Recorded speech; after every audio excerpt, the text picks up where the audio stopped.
ప్రయత్నం చేద్దాం. సార్ చెప్పండి, ఎలా ఉన్నారు? ఇప్పటికే ఈ రోజు వెళ్ళడం జరిగింది. ఆ జైల్లో ఎటువంటి పరిస్థితులు ఉన్నాయి? ములాఖత్ వారు ఎటువంటి పరిస్థితులు ఉన్నాయి?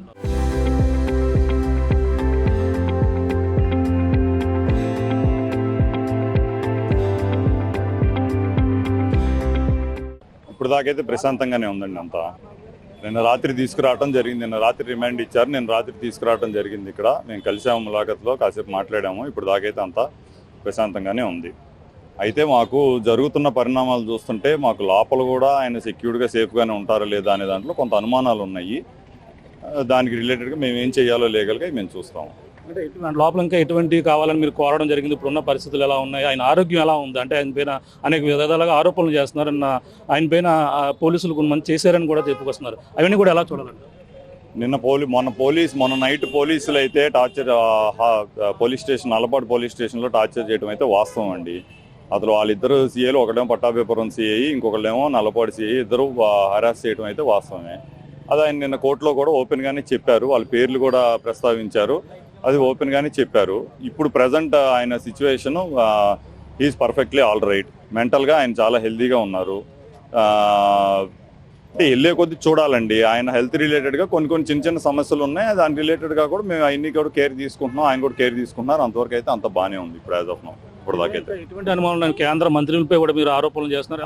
ఆరోపణ కాదండి, మీరు ఒకసారి ఆల్రెడీ మీరు మీడియాలో ఉన్నారు, మీరు చూడండి. ఆయన క్లియర్గా స్టేట్మెంట్, ఆయన ఒక స్టేజ్ మీద ఉండి ఆయన ఒక స్టేట్మెంట్ ఇచ్చారు. ఏమని ఇచ్చారు? పెమ్మసాని సెంట్రల్ మినిస్టర్ పెమ్మసాని చంద్రశేఖర్ గారు క్లియర్గా ఒక స్టేట్మెంట్ ఏమి ఇచ్చారంటే, అంబటి రాంబాబుకి 24 గంటల్లో సినిమా చూపిస్తామని అన్నారు. 24 గంటల్లో సినిమా చూపిస్తామంటే ఏంటండి మీ ఉద్దేశం అసలు? అంటే మీరు ఏమనుకుంటున్నారు? ఇప్పుడు లీగల్గా చట్టం ఇప్పుడు జరిగింది, తప్పు జరిగింది అని అంటున్నారు. ఆయనే తప్పు చేశాను, తప్పు జరిగింది, తప్పు మాట్లాడానని ఆయనే ఒప్పుకున్నారు. ఒప్పుకున్న తర్వాత లీగల్గా దాని కాన్సిక్వెన్సెస్ నేను ఫేస్ చేయడానికి కూడా రెడీగా ఉన్నానని అన్నారు. ఇంకా ఆయన చెప్పిన తర్వాత మీరు సినిమా చూపిస్తానంటే మీ ఉద్దేశం ఏంటి అసలు? మీరు లీగల్గా చట్టపరంగా మేము చేసేది మేము చేస్తాము అనేది మీరు ఒక స్టేట్మెంట్ ఇస్తే మీ స్థాయికి మీకు అది హుందాగా ఉంటుంది. మీరు అంబటి రాంబాబు నీకు 24 గంటల్లో సినిమా చూపిస్తానంటే మీ ఉద్దేశం ఏంటని అడుగుతున్నాను. అంటే ఎవరిని అడిగినా కూడా చెప్తారు కదండి అసలు మీ ఉద్దేశం ఏంటనేది. ఇంకొకటి, లోకల్ ఎమ్మెల్యే మహిళ గల్లా మాధవి గారు, వాళ్ళ ఆయన, అది వాళ్ళ హస్బెండ్, ఇద్దరు కలిసి జనాల్ని పోగేసుకొని ఇంటి మీదకి వచ్చారు. ఇంటి మీదకి వచ్చి ఆఫీస్ని ధ్వంసం చేశారు. సరే, ఆఫీస్ని ధ్వంసం చేశారు, ఏదో జరిగిందని అనుకుందాం, అది కూడా చాలా తప్పు. ఇంట్లో లేడీస్ ఉన్నారు, ఇంటి మీద కూడా వచ్చి అటాక్ చేశారు. ఏంటి వాళ్ళ ఉద్దేశం? అంటే వాళ్ళకి ఇంకా ఫ్యామిలీ లేవా? ఎవరో మీకు పైనుంచి ఎవరో ఫోన్లు చేస్తారండి, మీకు ప్రెజర్ పెడతారు.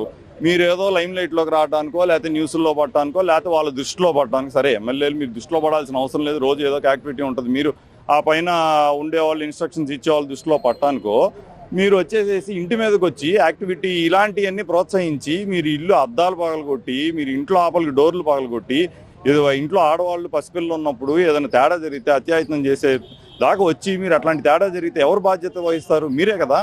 ఇప్పుడు నేను అనేది ఏంటంటే, ఆయన ఒక మాట దొరిలారండి, దాన్ని పట్టుకొని ఇప్పుడు మీరు కేసు పెట్టారు, తీసుకొచ్చారు. మరి ఇంటి మీద వచ్చిన వాళ్ళ మీద కేసు ఏం పెట్టారని అడుగుతున్నా. ఇంటి మీదకి ఆయన ఆఫీస్లోనే ఉన్నారు, ఎదురుగా ఆఫీస్లోనే ఉన్నారు. ఆఫీస్లోకి వెళ్ళి మాట్లాడుకోవాలి కదా. మీరు అక్కడ నిరసన తెలియజేయాలి కదా, మీరు అక్కడ ధర్నా చేసుకోవాలి కదా, మీరు క్షమాపణ కోరుకోవాలంటే అక్కడ అడగాలి కదా. మీరు ఇంటి మీదకి వచ్చి చేసింది ఏంటి? అది మీరే అక్కడ నుంచొని, మీ హస్బెండ్ కూడా ఇంట్లో ఆపలికి వచ్చి, గల్లా మాధవి గారి హస్బెండ్ కూడా ఇంట్లో ఆపలికి వచ్చి పగలగొట్టడం వీడియోస్ మీ న్యూస్ ఛానల్స్లోనే క్లియర్గా చూపించారు. దాని మీద ఇప్పటిదాకా కేసు పెట్టలేదు, అసలు ఇంతవరకు కేసు పెట్టలేదు. మరి నేను చంద్రబాబు గారు స్టేట్మెంట్ ఇచ్చారంట, ఎవరు ఇంటి మీద దాడి చేసినా మేము సహించము, అది ఏ పార్టీ అయినా సరే మేము ఊరుకోమని అన్నారు. మరి నిన్న జరిగింది వీడియోలన్నీ కనబడుతున్నాయి. మీరు నిజంగా అంత నిజాయితీ పరులు అయితే కేసు ఫైల్ చేయండి, వాళ్ళకు కూడా మీరు తీసుకెళ్ళండి. రాత్రికల్లా మీరు ఆగమేఘాల మీద వాళ్ళని అరెస్ట్ చేసి స్టేషన్లో కూర్చోబెట్టండి. ఎవరికైనా ఒకటే చట్టం కదండి, అడుక్కునేవాడికైనా ఎమ్మెల్యేకైనా ఎవరికైనా ఒకటే చట్టం, ఒకటే న్యాయం కదా. మీరు వాళ్ళని ఇవాళ కేసు పెట్టండి, తీసుకెళ్ళండి, రిమాండ్లో పెట్టండి, వాళ్ళని కూడా ఎంక్వైరీ చేయండి, జరిగిందా లేదా అని చెప్పని. మీకు క్లియర్గా అక్కడ ఎవిడెన్స్ ఉంది, వీడియోస్ ఉన్నాయి. ఇళ్ళ మీదకి వచ్చారు, చాలా తప్పు చేశారండి. చాలా అన్యాయంగా రాంబాబు గారిని అరెస్ట్ చేశారు, చాలా అన్యాయంగా పోలీస్ స్టేషన్లో ప్రవర్తించారు, చాలా అన్యాయంగా. దాని తర్వాత కూడా ఇప్పుడు రిమాండ్ ఇవ్వడం జరిగింది.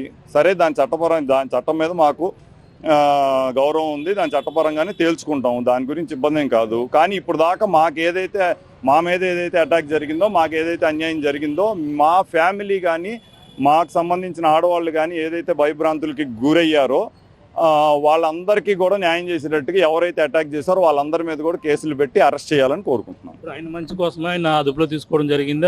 ఆయనపై ఇంకా అటాక్ జరిగే అవకాశాలు ఉన్న ఉద్దేశంతోనే ఆయన అదుపులో తీసుకున్నాం కూడా చెప్పుకొస్తున్నారు పోలీసులు. అవన్నీ ఒట్టి ఇప్పుడు పోలీసులు అక్కడే ఉన్నారండి, వీడియోలు ఉన్నాయి. పోలీసులు ఏమో చోద్యం చూస్తున్నారు. అప్పటికి పోలీసులు లోపలికి వచ్చిన తర్వాత వెళ్ళేంత వరకు బాగానే ఉన్నారు. బయటకు వచ్చి ఇంక ఇళ్లలోకి వెళ్ళి మెయిన్ డోర్లు పగలగొట్టి లోపలికి వెళ్దాం అనుకునే టైంకి పోలీసులు ఇంకా మీరు మరీ ఓవర్ చేయొద్దు, ఇంకా బయటికి పోదండి అని చెప్పని అంటున్నారు. ఎవరు ప్రోత్సాహం? అక్కడ పోలీసులు అక్కడ చూస్తా నుంచున్నారు. ఆయన సెక్యూరిటీ కోసమే ఇప్పుడు అరెస్ట్ చేశారని అంటే ఎవరు నమ్ముతారు దాన్ని? క్లియర్గా పోలీసులే అక్కడ నుంచొని వాళ్ళే ప్రోత్సహించి వాళ్ళే పోక్ చేసి వాళ్ళు అటాక్ చేయమని పోలీసులు చెప్పారని అట్లా పైనుంచే వచ్చినాయి. వాళ్ళు అక్కడ చోద్యం చూస్తున్నారు కదా. ఇప్పుడు ఈ పోలీస్ స్టేషన్లు, ఇప్పుడు మనకి జిల్లా పార్టీ ఆఫీసులు తీసుకున్నా, టీడీపీ ఆఫీసులు తీసుకున్నా, డిఎస్పీ ఆఫీసులు తీసుకున్నా, డిఐజీ ఆఫీసులు తీసుకున్నా ఎంత దూరం అండి మా ఇంటి నుంచి? సాయంత్రం 3 నుంచి ఇన్సిడెంట్లు జరుగుతుంటే అర్ధరాత్రి 1 దాకా అటాక్ జరుగుతూనే ఉంది. మీరు గమనిస్తే అర్ధరాత్రి 12:30కి పెట్రోల్ పోసి తగలబెట్టారు ఆఫీస్ని. సాయంత్రం 3ంటికి జరుగుతుంది. డిఐజీ ఆఫీస్ పక్కనే ఉంది. మీరు అక్కడి నుంచి అసలు ఫోర్స్ని పంపించాలంటే ఎంతసేపు పని? 1000 మందిని కంట్రోల్ చేయలేకుండా ఉన్న పరిస్థితిలో ఉన్నామేంటి మనం? ఇవన్నీ ఊరికే డ్రామా కబుర్లు అండి. ఇవన్నీ ఇప్పుడు ఆల్రెడీ స్క్రిప్టెడ్గా జరిగింది. ఒక్కటే ఎజెండా ఏంటంటే లడ్డూ విషయంలో ఏదైతే జరుగుతుందో దాన్ని డైవర్ట్ చేయడానికి ఈ డ్రామా అంతా క్రియేట్ చేసుకున్నారు. ఒక అవకాశం దొరికింది, దాన్ని వాడుకున్నారు వాళ్ళు. దీని చాలా తప్పు. వాళ్ళు చేసింది బ్లండర్ మిస్టేక్. అసలు మిస్టేక్ లోకల్ ఎమ్మెల్యే పెమ్మసాని గారి మీద ఇద్దరి మీద వాళ్ళిద్దరూ రెచ్చగొట్టి మా ఇంటి మీదకి రెచ్చగొట్టినందుకు పెమ్మసాని చంద్రశేఖర్ గారిని, అట్లానే లోకల్ ఎమ్మెల్యే జనాల్ని తీసుకొని వచ్చి వాళ్ళ హస్బెండ్తో పాటు మా ఇంటి మీదకి వచ్చి అటాక్ చేసిన దానికి ఇద్దరి మీద కేసు పెట్టి వాళ్ళిద్దరిని కూడా అరెస్ట్ చేసి ప్రాపర్గా లీగల్గా న్యాయం చేయాలని కోరుకుంటున్నాం. మేము లోపల ఏమేమి కావాలని ఫుడ్ విషయంలో కానీ ఆయన తీసుకునే మెనూ విషయంలో కానీ ఆరోగ్య విషయంలో ఎటువంటి ఇబ్బందులు ఉన్నాయి, ఏమేమి కావాలని మీరు కోరడం జరిగింది? ఇప్పుడు యాజ్ పర్ ద ప్రాసెస్ వెళ్తున్నామండి. ఫుడ్ విషయంలో మేము ఆయనకి ఇప్పుడు ఆయన ఒక ఎక్స్ మినిస్టర్, ఆయనకి ఇవ్వాల్సిన కంఫర్ట్స్ మాకు కొన్ని రైట్స్ ఉన్నాయి లీగల్గా. ఇవ్వాల్సిన కంఫర్ట్స్ మేము లీగల్గా కోర్టు త్రూ అడుగుతాము. వాళ్ళు యాక్సెప్ట్ చేస్తే అవన్నీ కూడా ఫుడ్ కానీ అదర్ థింగ్స్ కానీ మేము బయట నుంచి ఇచ్చేవే జరుగుతాయండి. యాజ్ ఆఫ్ నౌ అయితే మాత్రం బయట నుంచి ఏమి ఇవ్వట్లేదు. అది వాళ్ళు ఈవినింగ్కో రేపటికో క్లారిటీ వచ్చాక మేము బయట నుంచి మేము ఇవ్వాల్సిన సపోర్ట్ అదంతా కూడా ఇస్తాము. ఆయన అయితే హీఈస్ వెరీ హెల్దీ, మెంటల్గా హీఈస్ వెరీ ఫిట్. ఓకే, దాని గురించి అసలు ఇబ్బంది ఏం లేదు. భద్రత విషయంలో అంటే పోలీసులు ఈ విధంగా చేశారన్నారు. జైల్లో మీకు అన్ని విధాలుగా అనుకూలంగా ఉండే అవకాశం ఉన్నాయి, అనుమానాలు ఉన్నాయి ఏంటండి? భద్రత విషయంలో పోలీసులు ఆ విధంగా వ్యవహరించారన్నారు. ఇక్కడ జైల్లో కూడా మీకు అటువంటి అనుమానాలు ఉన్నాయి? అనుమానాలు ఉన్నాయండి, అనుమానాలు ఉన్నాయి. బట్ ఇక్కడికి రాకముందు, మొన్న జరగకముందు వరకు అయితే రిమాండ్ అంటే సేఫ్గానే ఉంటుంది అనేది అభిప్రాయం ఉంది.